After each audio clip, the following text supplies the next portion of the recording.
नमस्कार जनसंवाद में आपका स्वागत हो। दोस्तों आज गए हैं 7 जनवरी। फटाफट ब्रेकिंग न्यूज निकल कर एक एक करके आपको विस्तार से बताएंगे। राहुल गांधी के खेल ने कैसे पलट दिया झारखंड की पूरी समीकरण। भाजपा एंड कंपनी को लग गया तगड़ा झटका। कैसे राहुल गांधी संजीवनी हुए साबित और सरकार बनाई। दूसरी खबर में आपको बताएंगे कर्नाटका कांग्रेस ने किया ऐलान, चलो दिल्ली आंदोलन कर दिया है। वित्तीय अन्याय के खिलाफ लड़ाई लड़ने का ऐलान। बताएंगे कैसे मोर्चा खोल दिया। सरकार पक्षपात कर रही है, कर्नाटका सरकार को नहीं दे रही पैसे। तीसरी खबर अखिलेश यादव को यात्रा में निमंत्रण, कांग्रेस का नई रणनीति। ज्ञानवापी को लेकर हाईकोर्ट ने हिंदू पक्ष को जारी किया फिलहाल नोटिस। बताएंगे वहीं संजय सिंह को फिलहाल कोर्ट ने दिया है शपथ लेने की इजाजत। बीजेपी एंड राष्ट्रपति उपराष्ट्रपति को तगड़ा झटका, यह भी बताएंगे। और इस बीच खबर निकल के आई है जहां ईडी ने आम आदमी पार्टी को लेकर आई है बड़ी खबर। वहीं पटाखा फैक्ट्री में लगी भीषण आग, मध्य प्रदेश में हालात बेहद खराब। तो ये भी हम आपको बताएंगे, एक एक करके आपको जान लेना जरूर। लेकिन उससे पहले एक छोटा सा निवेदन, अगर आपने चैनल को सब्सक्राइब नहीं किया तो पल पल के अपडेट के लिए चैनल को सब्सक्राइब करना ना भूलें दोस्तों। अगर आप भी मानते हैं कि फिलहाल बिहार में जो कुछ फूट और खास करके झारखंड में मानते हैं कि बीजेपी सरकार गिराने में विफल हुई है, तो इस वीडियो को लाइक करके अपना समर्थन दर्ज करें। दरअसल पहली बड़ी अपडेट निकल के आई, एक और अपडेट निकल के आई है। चंपई सोरेन सरकार के लिए संजीवनी साबित हुए। राहुल गांधी झारखंड पहुंच, बचा लिया कांग्रेस विधायकों का बिखराव। झारखंड में सीएम चंपई सोरेन को विश्वास मत हासिल करने में कामयाबी मिल गई। इसका सीधा श्रेय राहुल गांधी को जाता है। राहुल गांधी भारत जोड़ो न्याय यात्रा के क्रम में झारखंड नहीं पहुंचते तो कांग्रेस के विधायक शायद पलटी मार देते। कांग्रेस विधायकों के पलटी मारने की आशंकाएं पहले से ही जताई जाती थी। लोकसभा में कांग्रेस के 3 विधायक 49 लाख रुपए की नगद रकम के साथ पकड़े गए थे, तो उनके तार भाजपा से भी जोड़े जा रहे थे। इसी बीच में भाजपा पर आरोप लगता रहा है कि गठबंधन की सरकार को अस्थिर करने के वो शुरू से ही प्रयास कर रहे हैं। मनी लॉन्ड्रिंग मामले में पूर्व हो चुके सीएम हेमंत सोरेन की गिरफ्तारी को भी गठबंधन के नेता भाजपा को ही साजिश करार दे रहे हैं। लेकिन यहाँ पर राहुल गांधी ने सभी कांग्रेसियों को एकजुट करते हुए एक बार फिर से चंपई सोरेन को मुख्यमंत्री घोषित करवा दिया, जो कि बीजेपी के लिए एक तरीके से तगड़ा झटका है। एक और अपडेट, कर्नाटका कांग्रेस को चलो दिल्ली आंदोलन, केंद्र के वित्तीय अन्याय के खिलाफ लड़ाई लड़ने का किया ऐलान। जी हां, दरअसल कर्नाटका कांग्रेस राज्य के प्रति कथित सौतेले व्यवहार के खिलाफ दिल्ली में विरोध प्रदर्शन करने के लिए पूरी तरीके से तैयार है। कर्नाटका के मुख्यमंत्री सिद्धारमैया ने सभी केंद्रीय मंत्री, सांसदों और राज्यसभा सदस्यों के विरोध प्रदर्शन में हिस्सा लेने के लिए पत्र लिखा है। मुख्यमंत्री सिद्धारमैया कांग्रेस के मंत्री विधायक कमल सिंह मंगलवार शाम बेंगलुरु से राष्ट्रीय राजधानी के लिए रवाना हुए। कांग्रेस के विरोध प्रदर्शन को चलो दिल्ली का नाम दिया गया है। केंद्र सरकार द्वारा कथित तौर पर राज्य को धनराशि जारी करने से इनकार करने के बाद विरोध प्रदर्शन का आह्वान किया गया। कांग्रेस ने कहा है कि चलो दिल्ली चलते हैं, आइए हम अपने वित्तीय अन्याय के लिए लड़ें। 2017 से 18 तक केंद्र सरकार द्वारा कर्नाटका को उनके हिस्से का 1,87,00,000 रुपए अभी तक 1,87,000 करोड़ रुपए अभी नहीं दिया गया है। एक और अपडेट निकल के आई है दोस्तों, ज्ञानवापी पूजा की अनुमति मांगने में 31 साल की देरी क्यों, कोर्ट ने हिंदू पक्ष से ही कर लिया है सवाल। जहां वाराणसी की ज्ञानवापी विवाद में इलाहाबाद हाईकोर्ट में सुनवाई शुरू हुई। मुस्लिम पक्ष की तरफ से पेश की गई दलीलें में मस्जिद कमेटी के वकील फरमान नकवी 2 फरवरी को ही अपनी बहस को आगे बढ़ाए। मुस्लिम पक्ष की तरफ से व्यास जी के तहखाने में पूजा अर्चना शुरू किए जाने के आदेश को चुनौती दी गई।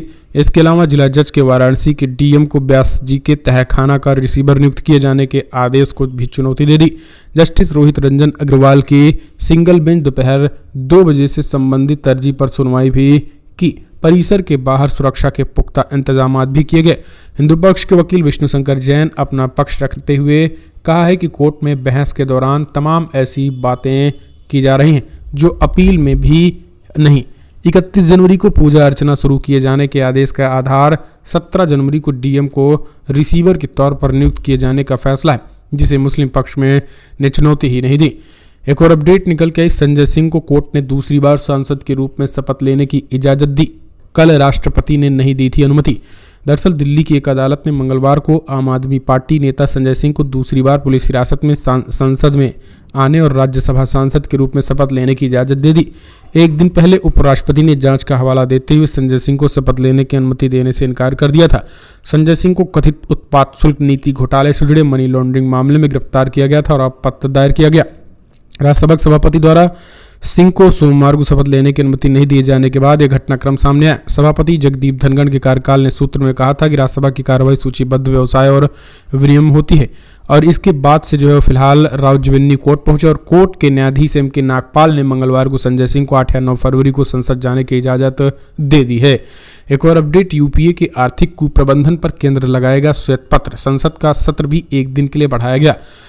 कांग्रेस नीति यूपीए सरकार के आर्थिक कुप्रबंधन पर मोदी सरकार श्वेत पत्र लाने जा रही है। संसद का सत्र भी इसी वजह से एक दिन के लिए बढ़ा दिया गया है। यूपीए सरकार के दौरान आर्थिक कुप्रबंधन पर श्वेत पत्र के माध्यम से भारत की आर्थिक बदहाली और अर्थव्यवस्था पर इसके नकारात्मक प्रभाव के बारे में ये बताने का एक नया ढोंग किया जाएगा।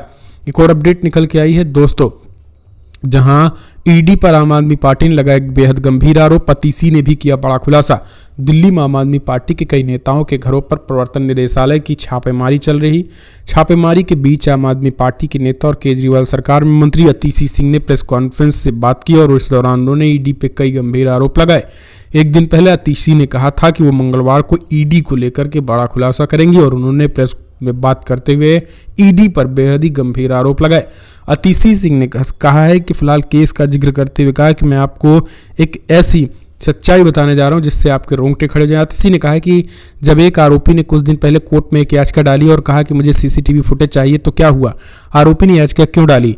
क्योंकि जो आरोपी है उसका एक सरकारी गवाह से आमना सामना करवाया गया। इस आमने सामने में सवाल ये हुए कि बयान दिए गए, आरोपी द्वारा स्टेटमेंट दिए गए और सरकारी गवाह द्वारा भी दिए गए। इस पूरी प्रक्रिया में उस कमरे में एक सीसीटीवी कैमरा लगा हुआ था और ये पूरी प्रक्रिया सीसीटीवी की निगरानी में की गई। अतीशी ने आगे कहा कि लेकिन जब वो स्टेटमेंट कोर्ट में जमा कराई गई तो आरोपी ने देखा कि वो बातें कमरे के अंदर हुई थी। तमाम चीज़ें जो है उन्होंने खुलासा किया और कहा कि सीसीटीवी फुटेज में से ईडी द्वारा ऑडियो डिलीट कर दिया गया। तो एक तरीके से इस ऑडियो को पूरी तरीके से डिलीट कर दिया गया ताकि उसमें कुछ सुनाई ना दे। तो ईडी जो है वो इस पूरे खेल में है, ये चीज़ें उन्होंने कही हैं। एक और अपडेट निकल के आई है दोस्तों, जहां बड़ी खबर, हरदा हादसे में अब तक 10 से ज़्यादा लोगों की मौत, करीब 150 लोग घायल हुए। एनडीआरएफ और एसडीआरएफ भी प्रशासन पर रही। बड़ी अपडेट निकल के आई है, जहां आपको बता दें कल मध्य प्रदेश में नर्मदापुरम में एक बड़ी घटना हुई। मलबा जो है वो हरदा में बड़ी घटना हुई, जहां पर एक पटाखा फैक्ट्री में आग लगने के बाद लगभग 50 घर में आग लग गई, जिसमें 10 से ज़्यादा लोगों की मौत हो गई, करीब 150 लोग घायल हो गए। और वहाँ पर एनडीआरएफ और एसडीआरएफ की प्रशासन की टीमें जो है वहाँ पर मौजूद रही। घटना में 10 से ज़्यादा लोगों की मौत होने की खबर निकल के आई है, जो कि बेहद दुखद खबर मध्य प्रदेश के इस पटाखा फैक्ट्री में आग लगने के बाद आई थी और कई घर जो है वो लगभग खाक हो गए। अगली एक और अपडेट निकल के आई है दोस्तों, बिग ब्रेकिंग। अगली खबर आपको, जहां आखिर कैसे हमने आपको बताया था कि राहुल गांधी कैसे लाव लश्कर के साथ पहुंच रहे हैं। अमेठी में लगातार जोरों से है स्वागत। जहां दरअसल आपको बता दें अमेठी में फिलहाल अब राहुल गांधी के स्वागत की तैयारियां जोरों पे हैं। राहुल गांधी के स्वागत के लिए अमेठी से लेकर रायबरेली तक, प्रतापगढ़ से लेकर प्रयागराज तक, काशी तक पूरी तरीके से होर्डिंगों से पट गई है और कार्यकर्ता और समर्थकों को जोश में आकर सड़कों पर उतरने का ऐलान कर दिया गया। खबर निकल के आई कि राहुल गांधी की तैयारियां उत्तर प्रदेश में जारी तेजी के साथ हैं और यूपी में इन तैयारियों के जरिए ही 2024 के लोकसभा चुनाव को फतह करने की पूरी तैयारी जो है लगभग की गई है। और कहा जा रहा है कि राहुल गांधी जिन जिन सीटों पर यात्रा करेंगे उन सीटों पर जो है वो चुनाव कांग्रेस पार्टी लड़ेगी। ये लगभग संकेत भी मिल चुके हैं और 20 ऐसी सीटें हैं। तो ये जहां तैयारियां जहां पर जोरों पर हैं।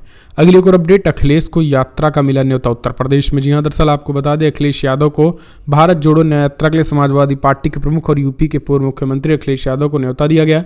कांग्रेस का यह कदम तब सामने आया जब हाल ही में अखिलेश और कांग्रेस के बीच सीट शेयरिंग को लेकर के फिलहाल अब लगभग सीट शेयरिंग के मामला बनता दिख रहा है। इसके अलावा बिहार में नीतीश कुमार को खोने के बाद कांग्रेस अब अपने विपक्षियों को एक साथ लाने की तैयारी है। उन्होंने लोकसभा चुनाव से पहले ही अपने दोस्तों को बिगड़ने का डर सता रहा था, लेकिन अब उन्हें अपने जुट एक साथ अपने साथ रखने के लिए पूरी तरीके से एकजुट हैं और यही कारण है कि इस चीज़ को लेकर के अब वो सतर्क है। तो अब अगर आप भी मानते हैं अखिलेश यादव समेत तमाम अपने जो है वो जो इंडिया घटक दल हैं उनको लेना जरूरी रहता है, तो आप कमेंट्स माध्यम से अपने सुझाव भी देना ना भूलें। एक और अपडेट निकल के आई है दोस्तों, बिग ब्रेकिंग, जहां बिहार में क्या सब कुछ ठीक है? नहीं, बिहार में आपको बता दें ऑल इज वेल का दावा किया जा रहा है, लेकिन जैसे चंपाई सोरेन ने खेला कर दिया है वैसे बिहार में अभी जो है वो फ्लोर टेस्ट होना बाकी है। बिहार में फ्लोर टेस्ट से पहले कहा जा रहा है कि अगर जो है वो नीतीश कुमार कुछ कांग्रेसियों को लेने की तैयारी हो रही है, कारण है कि कांग्रेस पार्टी ने अपने सभी विधायकों को हैदराबाद भेज दिया है कांग्रेस पार्टी, ताकि उनमें कोई फूट ना हो सके और यही कारण है कि नीतीश कुमार फिलहाल अब उन्हें इस बात का डर है कि कहीं सारे के सारे बगावती रुख ना अख्तियार कर दे। हालांकि जीतन राम मांझी को एक मंत्रिपरिषद दे दिया गया है और उनके बेटे को मंत्रिमंडल में शामिल कर लिया गया है, लेकिन अभी उन मंत्रिमंडल में उनके बेटे ने फिलहाल अभी तक जो है वो मंत्रिमंडल में जो है वो शामिल नहीं हुए हैं, जिससे नाराजगी साफ तौर पर देखने को मिल रही है।